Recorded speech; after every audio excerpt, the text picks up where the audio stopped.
I'm Willie D. Nelson from All Things Good and Nerdy, a pop culture podcast, part of the Gonna Geek Network. Just like the show you're checking out now. Shows on the network are individually owned, and opinions expressed may not reflect others. Find other tantalizingly geeky shows at GonnaGeekNetwork.com. Capes on the Couch podcast is for entertainment purposes only. Dr. Issues is a psychiatrist, but he is not your psychiatrist and does not have knowledge of your individual situation. For any personal mental health concerns, please consult your own healthcare providers. For medical emergencies, please call 911 or the designated number in your area immediately. Remember that you are not alone and help is out there.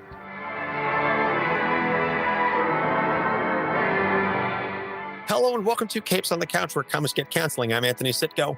And I'm Dr. Issues. This is another Creators on the Couch episode, and we are once again joined by our friends who at this point have permanent indentations on the couch from the number of times that they've been on the show. Alan Dunford and Will Radford. Thank you guys once again for taking times out of your evening, out of your busy schedules to join us, this time to talk actually Grandma Chainsaw. I know, it's so weird not talking about Pocus for once. Change of pace. Yes. And this time, this is the first, we're actually joined by another member of the creative team, Jasen Smith, who is the colorist for Grandma Chainsaw. Jasen, welcome to the show. Thank you so much for joining. Oh, thanks for having me on. It's going to be a lot of fun here. So for those of you who maybe not familiar with as I said, the prior 3 times that Alan and Will have been on the show, you can go back and check them out on our website, capesonthecouch.com, or you can go back, scroll through the feed. This is the 4th time that they've appeared in just under a year. So as I said, we really like having these guys on. In fact, we broke our hiatus for you because you were doing the Kickstarter for Pocus Hocus 4. And Alan reached out to me and said, hey, we're launching the Kickstarter for this. Can we come on? And I was like, well, for you guys, hell yeah. And then in the process of talking, if you listen to that episode, we did talk about Grandma Chainsaw coming up. If you were of a certain level backer of the Pocus Hocus, you did get that little ash can copy, the sort of the preview, as it were, of Grandma Chainsaw. And so what we have now, what we're here to talk about now, is the full-fledged Grandma Chainsaw #1 issue. Is going to be dropping on Kickstarter September 20th. Yes. Yeah. 10 days from now. And it's crazy how fast we feel like it's approached. Yeah. Yeah. This episode will be released after the Kickstarter has opened, but it will still be live, as of the release of this episode. So Alan and Will, we've chatted with you guys a number of times. As I said, anybody wants a background on them, two great guys from West Virginia. West by God, Virginia. You know the slogan. Well, Doc's family is from VA. I'll take credit for that one. Okay. Yeah. We're from. Okay, so your family's from Virginia. Well, my father loves the area. He grew up way south of that. He was born in Florida, then moved up to South Carolina, then moved up to DC. But all throughout it, he learned a lot of different things. So he learned that slogan. I'm like, oh my gosh. Yeah, it sounds made up, but I promise you it's not. Yeah. Yeah. So as I said, if you want to get more background on Alan and Will, you can go check out the other times that they've been on. So Jasen, as the rookie, as it were, or the newcomer to the show, we're going to put you in the hot seat for a couple of minutes. So what is your background? You said you're the colorist on this book. How long have you been in the industry, and kind of what have you worked on prior to this? I've been in the industry for 10 years. I've worked on a lot of different things for DC Comics through a studio called Hi-Fi Designs. And through them, they just churn out a whole bunch of different books, from Flash, Justice League, and anything that's DC related. I got really lucky when I first started out. I just started looking for anyone that had coloring work, and I got really lucky when Mark Silvestri, it's like, yeah, I have a comic, just it's new. We'll try you out, and I got to color his new book that was out, and that's how I kind of broke into it. Just got real lucky.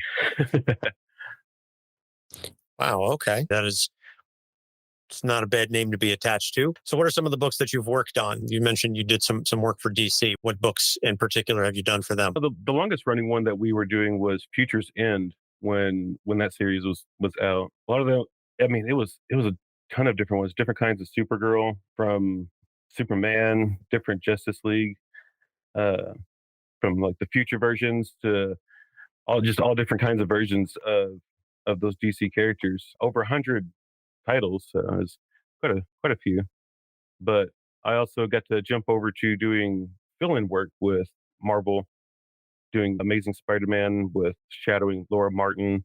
She's a colorist, and Wolverine, X-Men, and just kind of got plotted into doing a few pages here and there through being a fill-in colorist. Oh wow! So yeah, those are some really obscure titles. I never heard of any of those people. That's Yeah, amazing. I know. That's- You got to start somewhere. Small indie books. Yeah. Exactly. Yeah. You have to pay your dues. Work your way. Maybe someone will let you work on a big name comic one of these days. So how did you end up hooking up with Alan and Will? A guy that I think we all know, Mike Tenner, he sent me over to these guys, and I heard that they never did comics before, and so that was a little iffy. And Hey, I get that. but they seem to have a good passion for it, so that really is what helped bring me into it. Was just seeing that they had this fun aspect to their storytelling. Now, I've spoken to some artists and pencilers and things like that. Colorist is a very specific and demanding job. Obviously, from I guess a creative process standpoint, is it a situation where you were brought on after some of the pencils had been done and they said this is what has existed and we'd like you to color this, or were you brought in prior to the pencils being laid down and were you sort of speaking with the artist as the pages were being drawn and inked? With these guys in specifically, it was, I believe how we started was I saw the artwork and I liked the style of it. And when I liked the style of it, I could see what I want to do color wise with lighting and things like that. And that really helps me to be into that kind of a project, is to, if you like the art, you like the people that you work with, you like the story, it helps you to want to, be there for that. Well, obviously, being kind of invested in the work definitely brings out a higher quality of art, or at least one would hope. And so far, at least with the pages that we've seen, or at least that Doc and I have seen, we've been obviously privy to some preview stuff that hasn't made the Kickstarter yet. You're doing top-notch work here. And then we also got to see some pages that have not yet been, shall we say, fully colored. There's at least one very prominent color present in those preview pages in terms of a deep shade of crimson, shall we say. I mean, it's a horror book. I don't really think it's that much of a shocker to say at some point someone's going to die and it's not going to be clean or pretty. So I really don't think I'm giving too much away to say we saw what we were describing in the pre-roll before we started recording is the murder page. And my exact words to Alan over text were, "What in the cinnamon toast is wrong with you?" And then Doc, when I sent him the pages, had a very astute observation. Yeah. So let me just make this clear. I'm used to horror. That's something that Anthony and I don't discuss as often. So it takes a lot to truly shock me. So I'm not going to lie, guys. You didn't shock me with this. So I just took it more on the analytical side. And I said, well, these aren't my words, but I'm going to describe it to be a little more vague. If anybody's seen the movie Mommy Dearest, the meme, no wire hangers. No more wire hangers ever. Yeah. No wire hangers. Yeah. Yeah. I didn't think of that as, I mean, that certainly wasn't the consciously the inspiration for that, I don't think. But that, I definitely see the resemblance now. Oh, 100%. Yeah. Yeah, this is a genre where, to Doc's point, horror is not really my bag. I enjoy it. I'll dabble in it if there's something there, but I'm very much not into visceral type stuff. Right. For me, I prefer horror to be more of the psychological bent. Yeah. Having said that, I do get my kicks about watching some masked or depraved individual chase around a bunch of teenagers looking to dismember them in various ways, whether it's Nightmare on Elm Street, Friday the 13th, etc. And so when we were talking about Pocus Hocus last time, and we were sort of getting into the genesis of this idea of you telling a horror story that is obviously very, very different from Pocus Hocus. And so I'm not trying to repeat the questions too much, but for the, I guess, the benefit of folks who maybe didn't go back and listen to that episode or who haven't read Pocus Hocus, what really kind of drove you to tell this story that is very clearly different from Pocus Hocus? So this one was a challenge, obviously, but the one thing that we wanted to remain consistent was the team that we were working with. We obviously love Jasen's colors. Brian's pens and inks was amazing on Pocus, and our letterer and designer Dave, obviously instrumental to a lot of things to really help us get started in creating the whole process. Horror is a genre that, Will, I'm going to put words in your mouth, even though I'm sure we're going to both agree. It's a genre that both of us love immensely, and it's a genre we bond over. Yeah. And I think I just had the idea and I approached it to Will, and it was the fastest yes he probably ever gave me on greenlighting a project together. And of course, I got down on one knee, pulled out my engagement ring, and I asked Jasen. I said, "Will you be my colorist again?" And Jasen was like, "Well, what's the project?" Obviously, and I told him, and it was pretty much just a simple, "What the hell? I'm in." I think that with this though, we are taking a risk because it is drastically different from Pocus, but I think that's a good thing too. Yeah. First and foremost, I think this goes without saying it's a lot more R-rated than Pocus Hocus is. Yeah. But You don't say. Yeah. Yeah, definitely. It's kind of liberating in a way because it feels like, I don't know, we have all of these wacky, zany ideas that might not be Pocus Hocus appropriate. And then this just kind of opens the doorway or opens the door and allows us to go there sometimes. And obviously that's a great thing because writing Pocus Hocus was kind of cathartic in that way too, in the sense that it was like, we can just kind of have fun. And with Grandma Chainsaw, there's even more of that lack of, I guess, barriers. So it's a lot of fun to write. I hadn't noticed or really can't tell that from, just the preview pages that we've seen. When we spoke last time, I asked, having seen at that point only just a handful of pages or very limited understanding of the story, how you were going to subvert a lot of the common tropes that are present in horror, because I do feel that horror, perhaps more so than, I don't want to say any other genre, but a majority of genres, horror is very much a trope-centric genre, for lack of a better term, that there are very clearly established setups. And then the question becomes, okay, now we've taken this well-worn beginning. How are we going to take it in a direction where you don't see the end coming or you're playing with it? Cabin in the Woods kind of thing comes to mind. Yeah. Some of the entries in Saw or Final Destination early on, kind of played with that idea. And so we had asked you and you had indicated that, yes, it does start off very Texas Chainsaw Massacre-esque, but it quickly takes a turn into another direction.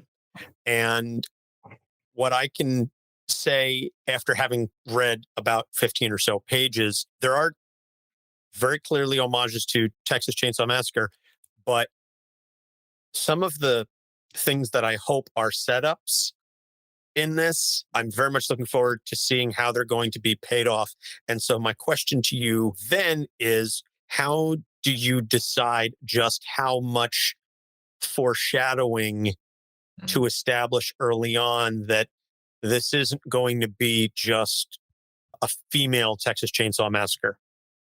Will, do you want to knock this one out? Well, yeah, we plan ahead and we outline as much as we possibly can with each project, each issue, whatever it is we're doing.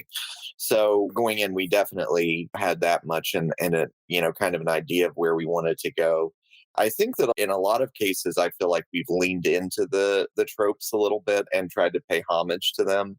And just kind of having that mentality, it's been liberating, because I think that in paying homage to them, we kind of find new ways to explore them, and it's just kind of effortless in that way. But yeah, I think the ultimate answer to that question is we outline, we plan ahead, and we know like all of our beats before we go into writing individual issues. But as far as like the tropes go and the references and all of that, I think there's just too much that we love and geek out over and want to reference to be contained within one particular, you know what I mean? Just to do like a basic slasher.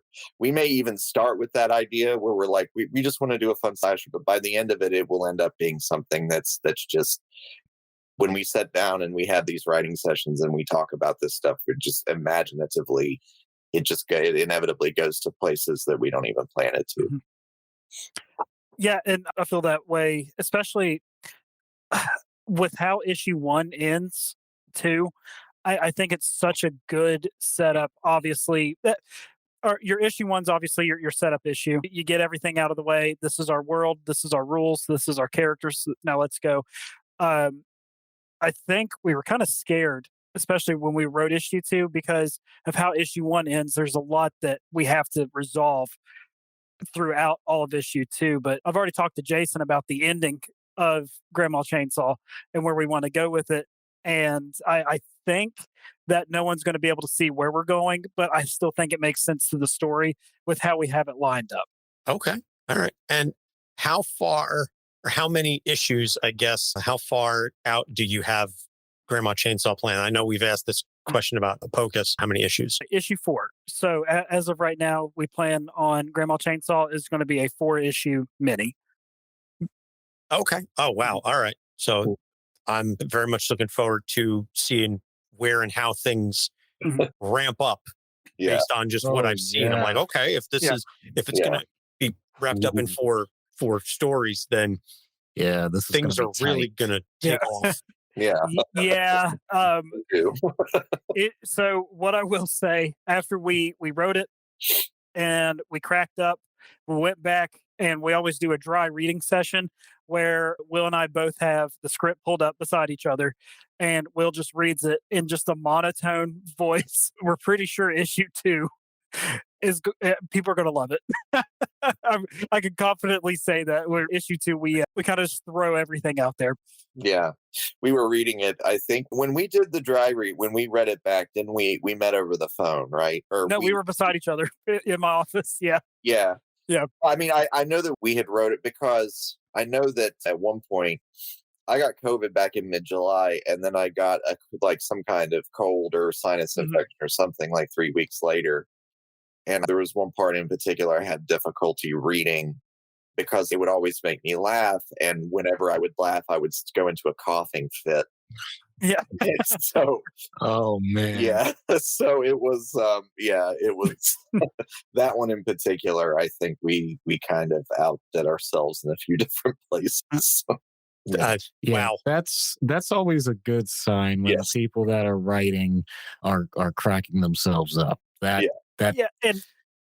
We want that to come through, that we're having fun. And I think that's something that Jason said early on was, Jason and I, we talk all the time. Jason always reiterates that working on our stuff doesn't feel like work because he can tell we're all having fun.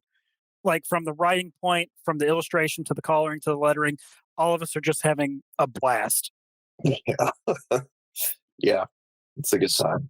So Jason, I'll pivot to you then for a bit. Obviously, you've worked with these guys before on the Pocus Hocus stuff, and now with Grandma Chainsaw. This is a little bit of a variation on the question I had asked before, but how much input do you have during the creative process, maybe with Brian, since you're familiar now, having worked with him on Pocus, now as he's penciling and inking some of this stuff? Does he provide input or suggestions for the colors? And the flip side to that is, do you say, hey, if this is what the script calls for, I think this should be a particular color, or I'm envisioning this. And then does he take that into account when he does his pencils? I'm just, again, trying to get a little more insight into the pencil or colorist relationship there. Not really so much in this case. It's great when you're hired and there's a trust given to you because you've been doing it for a long time. This is your job. This is what you're supposed to do, and it's just here's the pages. This is what the story is, and this is what we're going for, and that's really the information that I need, and then I just create that and use my own ideas, maybe even play around with it, experiment, see what works, see what doesn't, use a lot of different reference, especially in this, going back to the 70s, 80s horror movies and looking back at just how film looked and trying to get that same kind of look to it, the same kind of tones that you see throughout that haze that is in the house when you get inside, just trying to recreate those same kind of aesthetics. But Brian, I think more so, I think he has a trust in me just as much as I have a trust in him, trust in Dave, and trust in these guys. Yeah, It's interesting one you thing bring up. that I want to say about the thing that I love so much about your coloring, I think I even said this to you guys last time. It's obviously such a huge difference from Pocus to this. It has an aquatic feel to it while also having a movie grain feel to it. I don't know how you pulled it off, but bravo.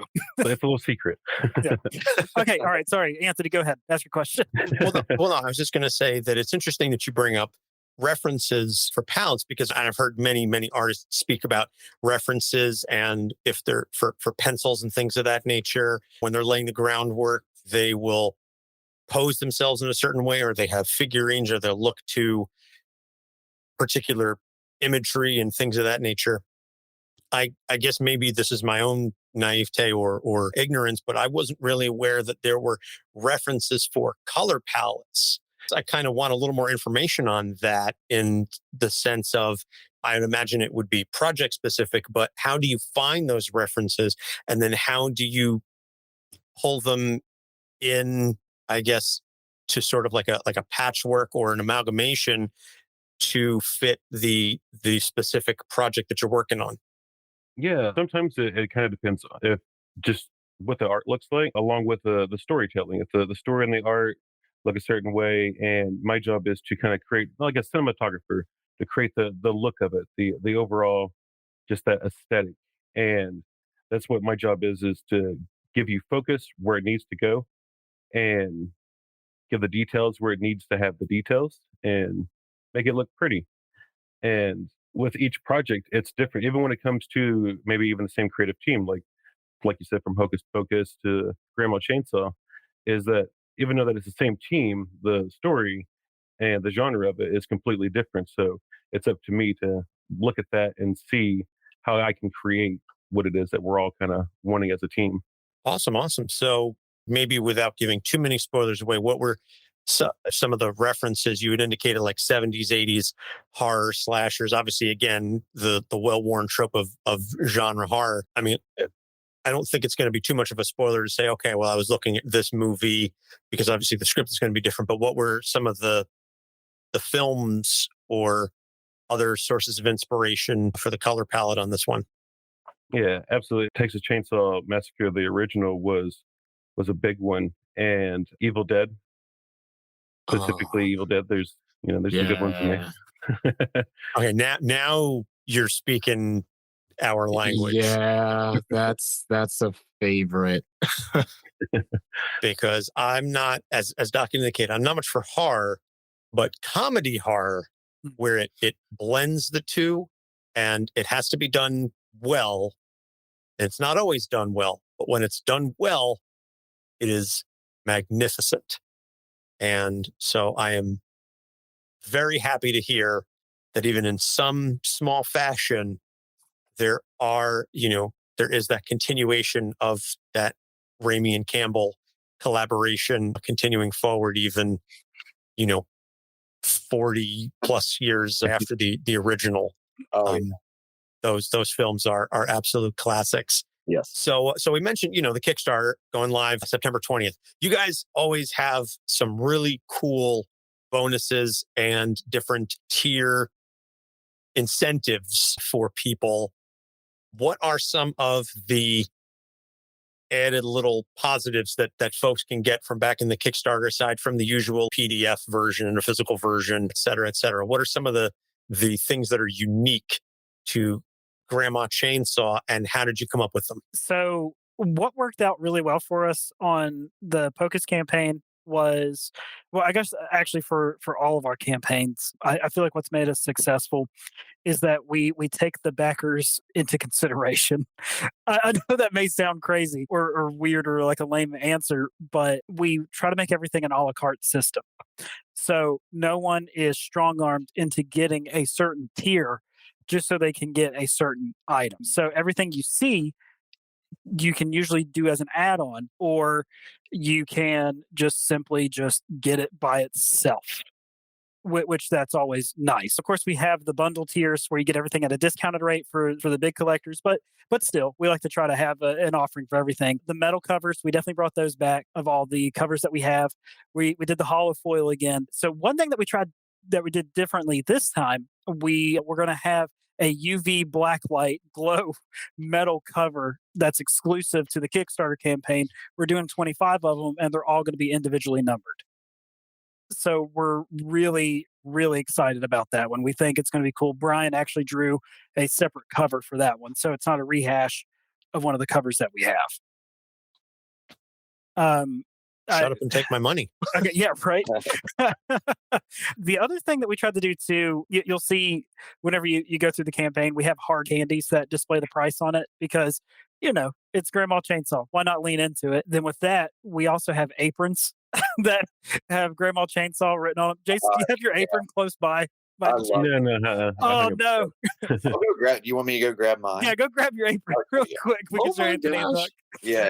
Hang on. So yeah, we have aprons. The thing that we're really proud about, granted, the concept for Grandma Chainsaw is stupid. So why not just lean into our own stupidity for even greenlighting this whole project? We have our Eat, Slay, Love t-shirts that looks like they're crocheted. Yeah. So these are the aprons. Oh my goodness. I got the Grandma I Chainsaw. love it. Wow. Yeah. There's a picture of me.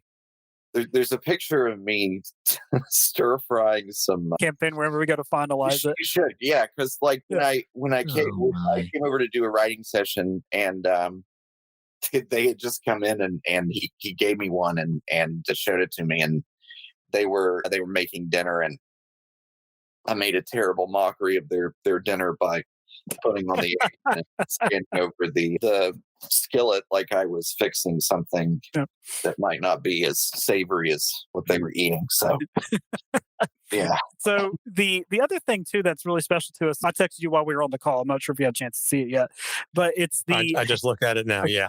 It's the Hazel's Memory Maker, and that is Will of the picture I sent you. He's just going to be the star of the campaign on this one. So you get a picture, or Brian will draw you beside Hazel. So we're limiting that to 10 people just because it is going to take Brian a little bit to draw it. And I think he does really well on everyone's likeness. So we'll have Will for reference. Yeah. Okay. Yeah. The other fun things I do want to mention really quick, the sticker packs. I'm a huge fan of those, and I think they look great. And obviously we're always a huge fan of the black and white edition. And in case you missed it, we have all individual copies of Pocus on here, the trade paperback, and also the Horus and Hell Ashhand, which you guys have also read. Yep. We did get that. It's funny. I was just, it just occurred to me, you were talking about the apron and everything like that. The Grandma Chainsaw logo, the word mark there. What about something like "Kill me, I'm the chef"? Yes. Okay. Next. No, on the next campaign. We're already always forward thinking of ideas. So kill the chef. Yeah. Yeah. Well, I mean, Kill the chef. Yeah. Like, Kill the chef. Kiss the chef, kiss the cook, and then kiss is marked out. It's just killed him. Yeah. It looks like it's written in blood. Yeah. Yes. See, we're all on the same page. Yeah. Ours not really my bailiwick, but I can think of things off the top of my head once in a while. I think the most wild thing, though, when we were building this campaign, and this is just a testament to Jasen and Brian for being able to, well, Dave too, for getting this stuff out as fast as they have as well. We actually have a tier on there for the digital library and for the physical library. We're at that point now where we have 6 titles or 6 comics out, which is just bizarre to me because, Will, we started this thing a year ago. Yeah, no, it's crazy. Yeah, like it's just, yeah, it's It's crazy to think about. Yeah, and we've been there, since Every step of the way. since issue Pretty 2. much. I mean, Yeah. we've been there. I can't say day 1, but we're real damn Really close. close. Yeah, Yeah, pretty close. Yeah, close. yeah. But it's wild, man. And also to mention on here, running from October the 11th until November the 11th, Bad Bug Media is doing a horror anthology called Roseblood Manor. And the Pocus Hocus Grandma Chainsaw team, we have a 8-page story on there called The Wandering Man. And it's going to be right up your alley, Anthony, because it's all psychological horror. Yeah. So, yeah, I'll send you more details on that here before too long. Okay. Yep. It's very fun, very classic, classic story. You had my interest. So before we wrap up, we've been focusing mostly on Grandma Chainsaw. I just want to pivot back to Pocus just for a little bit, just before we wrap up, because obviously, we're well acquainted with Pocus Hocus at this point. Doc and I, we got our trades. We got everything there. We'll probably be doing some sort of a giveaway for at least one of the books there that we've got. When can we expect to see Pocus 5? Yeah, so that will actually be Pocus 2-1, aka Pocus 5. Yes. We have already began writing it. So the idea is, depending on how it lines up, we kind of liked what happened with Grandma Chainsaw, how we had the ash can for it. So I think our trajectory right now is we're going to go ahead and release Grandma Chainsaw 1. And then we're going to go ahead and do Pocus 2-1, Pocus 5, Ash Can on the Grandma Chainsaw 2 campaign as a preview. So let's get ready for Pocus again, and then we're going to launch Pocus. So the taking we have from Pocus has been extremely helpful, because Will and I think we were kind of stressed a little bit whenever we were starting our second arc, because we were so happy with how the arc 1 turned out as a whole, and we were happy with how our cliffhanger ended. So we felt a lot of stress on ourselves to really deliver. It's like, well, how do we start our second season off super strong? Yeah. And working on Grandma Chainsaw gave us a good mental break from just being so consumed with Pocus that the stuff that we've written the first, I think, 6 pages already. Yeah. We're so happy with 6 to 8. with how it's turned out already. Yeah, it's that I was actually going to say I pretty much word for word what you just said, and add that on which is that the long and short of it is being able to work on Grandma Chainsaw and taking that break from Pocus and then coming back to it and being able to look at it more objectively is very helpful. I think going forward, that is like the ultimate, that is a dream way to work creatively. I mean, at least from the perspective of a writer, because it's going to be it's shifting back and forth so that it never feels too not burned out or feeling burnt out on it. So and we were able to go ahead and do the Wandering Man with that as well, even though it's just 8 pages. It was still 8 fun pages. And I get to just keep slamming more pages on Jasen. Yay! I was just about to ask Jason. So, did you work on the Wandering Man as well? Did I? Yeah, you will be. Yeah, I will be. There you go. You will be. Okay. Yes. You will be. You will be. Yeah. So we obviously finished the script. Brian's already worked up the concept pages. Now he's at the inking process. So as soon as those are there, Jason's our guy. So we like to. Well, I hate change for one, but for two, I firmly in my heart of hearts that this team together, we all work so well together. I just think that you can tell that in the pages, and we all just mesh and produce. That's my biggest goal with any campaign. I know it's all the guys is it's our quality. We want our quality to try to set us apart from whatever else is out there too. I want someone to open it up and be like, oh man, that's Brian's art, that's Jason's coloring, that's Dave's lettering, that's awesome. Oh, it's a crappy name, that's definitely Alan and Will's. So yeah. It's interesting though. Just to go back a little bit with what you were talking about, and although the book that I'm thinking of it's got a very controversial name, but it's not. The book's not controversial. The name is Steal Like an Artist by Austin Kleon. But the whole point is, other things that you do for enjoyment, for relaxation, for entertainment, even if it is directly related to something that you're producing, if it's part of a job or whatever, the more that you spread out, the more that you do other things, the better your original ideas get. it Yeah. just gives your brain an opportunity to really reset, look at things at a different perspective, and sometimes come up with things you wouldn't have otherwise. You Yeah. know, agree with it's that. amazing how much of a difference that makes. And to be honest, not just from an energy standpoint, but it's part of the reason why Anthony and I, we don't always come up with it in the moment, but it's why we have seasons for our podcast. It's why we don't just do like 52 episodes a year and make sure that it's week in, week out. Although we do try and build up a backlog. We know we're not always going to get there, but even so, we know we need to take those times to, reset and come back anew. So I really appreciate you guys mentioning something like that doing one project allowed you to have a better perspective on another project.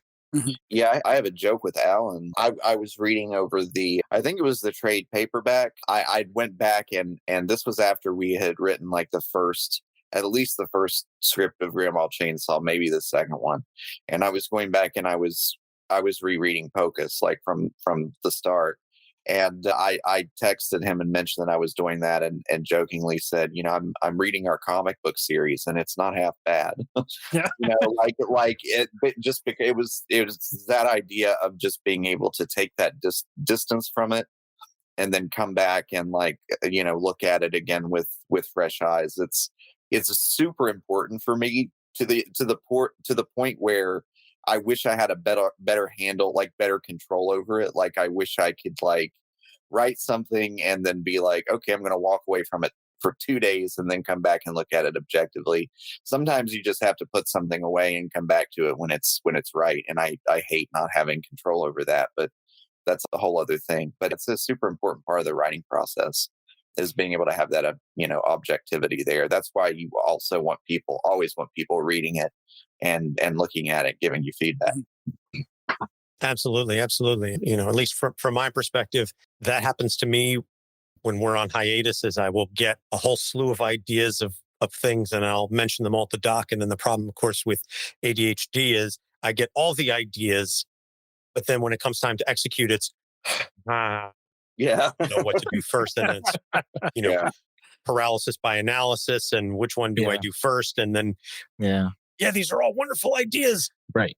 But now I have to start them all. Yeah. My issue is I'm not talking the political term. I'm very liberal. And what I mean by that is Anthony will text me and almost universally, with rare exceptions, it's like, yep, let's do it. Like, I need a better filter sometimes, but he's never that barrier to go, well, maybe we should try this, or maybe this is going to be too much work for you. It's do it, man. Go for it. He's the devil on my shoulder. Yeah. And then on my other shoulder, I've, it is still lazy. waiting. Still waiting. It was like the Family Guy, my angel stuck in traffic kind of deal. Yeah. And that's the thing, because I'll even admit myself, I'm like, okay, I have no idea how we're going to do this, but yeah, we're doing it. Yeah. It's a great idea. I don't know where we're going to find the time. I don't know how we're going to have the energy to do this, but let's go for it. Why not?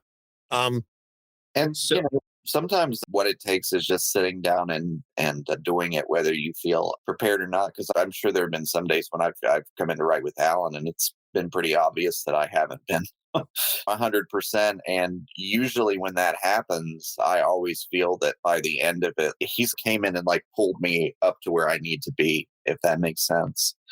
So having that team, having two people, it makes that a little easier to get through, is to find that motivation, and then you have that objectivity immediately, that other voice immediately, so that you don't make yourself write something and you're like, oh, I don't even know if this is good or not. You always have that other person sort of pulling you up to kind of help get you to where you need to be.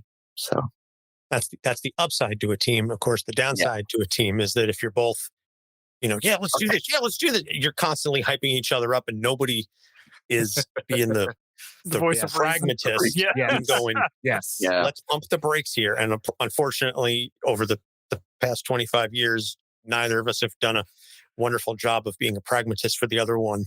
Yeah, it's usually you could do that. Yeah, go for it. That's where our spouses come in. Exactly. Yes, our wives, definitely, absolutely mine, and times 5 yours. I say that with all love. I adore his wife, very true. but she is absolutely the pragmatist to go, all right, hold up. You want my husband to do what now? And you want him to, how much time? Okay. And what are you going to do about this?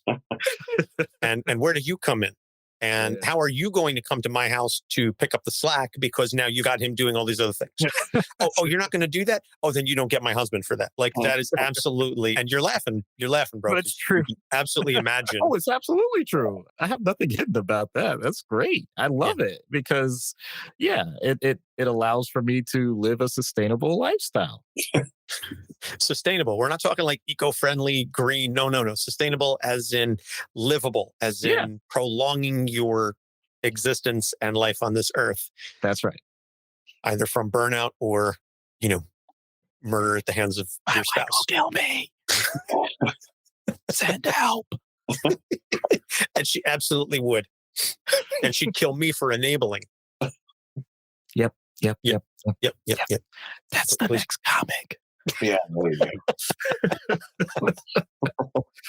All right. Oh my gosh. One last thing on a bit of a funny note. I don't know how much you guys are watching She-Hulk series. Oh, I love it so much. I've not seen it. Yeah, I haven't had a chance. Hearing amazing things. It is absolutely fantastic. Yeah, it's incredible. Absolutely. So, Jason, have you seen it? Yeah, I have. Okay. So, Alan and Jason, this is kind of for you then. In the most recent episode, as of this recording, have you seen Madison? No, well, the episode with Madison, but that's not what I was talking about. Donnie Blaze, in so many ways, reminded me of Pocus. I thought of the same thing. I was watching this going, son of a bitch, this is Pocus. Yeah. This is Pocus Hocus in the MCU. Yeah, I was thinking I was so happy we already wrote Pocus before this episode, because then it would have just been, it's like Donnie Blaze. Exactly. I was watching this going, somebody, it did did some of the writers in She-Hulk back the Kickstarter? Because I feel like... Yes, definitely. They knew Jason was coloring it, so they went ahead and just backed it, and they're like, oh, okay, let's go ahead and steal some of this. Let's tweak it a little bit. Yeah, like I said, yes, Madison was a great character, but I'm watching the Donnie Blaze stuff and I'm going, holy this is Pocus. Yeah, I thought the same thing. If the next Marvel series features a chainsaw wielding grandma, then we know that confirms it. Yeah. There you go. There you go. They'll show up in Secret Invasion. Their Grandma Chainsaw is really a Skrull. So we're going to have obviously links to the Kickstarter and everything else in the show notes. But to wrap up, we'll kind of run this down. Alan, where can folks find you on the internet and your cat that seems to be making its appearance on your screen? Yes, so you can find me and Athena on Twitter at Chaps of Fury, and always follow us on Kickstarter. That is the best way to get notified of everything. And Will and I are actually in the process of working on a Substack newsletter. Oh, okay. All right. Will, what about you? You can find me on Instagram at willrad82, and you can find, if you want to view any of my film and video work, it's vimeo.com/willrad. And Jason, what about you? You can find me on YouTube at Jason Station, where I do live stream videos of me coloring things on there. Okay. That sounds awesome. I think I'll have to go and check that out. So Jason with an E. Yes. Yes, make that very clear. With an E and two ends, but not where you think. Yeah, you don't. There's a Y in there. You're just not where you think it is. No. Don't confuse people. Absolutely. And so we're in the process of wrapping things up. So thank you again, Alan, Will, and Jason. As always, you can find all of our episodes on our website, Capes. You can also check us out on the Gonna Geek website, as we are a proud member of the Gonna Geek Network. GonnaGeek.com is a home for all of your wonderful geeky podcasts. Legends of S.H.I.E.L.D. I've been doing some guest appearances on there talking about She-Hulk and Play Comics. I know Doc has finally booked his long-standing episode. Chris has been waiting to get him on there for many, many moons. So that's going to be happening. So you can check that out at Play Comics. And again, just a wonderful variety of shows over there at GonnaGeek.com. You can find us on social media, Facebook, Instagram, Twitter, and TikTok at Capes on the Couch. And again, we're going to have some show notes, links to the show notes and everything in there. After Grandma Chainsaw comes out and we get the physical copies, we will absolutely be doing a giveaway for the fans, for anybody that, follows us. We'll figure out, Doc and I will discuss how we'll do that, but we will definitely make sure to get a copy of the Grandma Chainsaw in your hands. We also have some Pocus stuff that we'll talk about giving away sometime soon. So, Doc, you got anything else you want to add before we head on out? The only thing that I learned from all of this is I need to brush up on my manners. And if anybody needs to know, then you definitely need to check out this book. Yeah. Hazel will do for manners what the shark in Jaws did for beaches. Yeah. Yes, absolutely. Alan, Will, Jason, thank you again. It's a pleasure as always. And looking forward to having you on for Chainsaw 2 and then Pocus 2-1. I'm a little sad we have to wait that much longer because I need to know what happens. Oh, believe us, we know. I understand. Hopefully it'll be well worth the wait. Yeah. And I'm sure it will be. So for Alan, Will, Jason, and Doc Issues, I'm Anthony Sitko. Thank you so much for listening. We will see you next time. Capes on the Couch podcast is for entertainment purposes only. Dr. Issues is a psychiatrist, but he is not your psychiatrist and does not have knowledge of your individual situation. For any personal mental health concerns, please consult your own healthcare providers. For medical emergencies, please call 911 or the designated number in your area immediately. Remember that you are not alone and help is out there.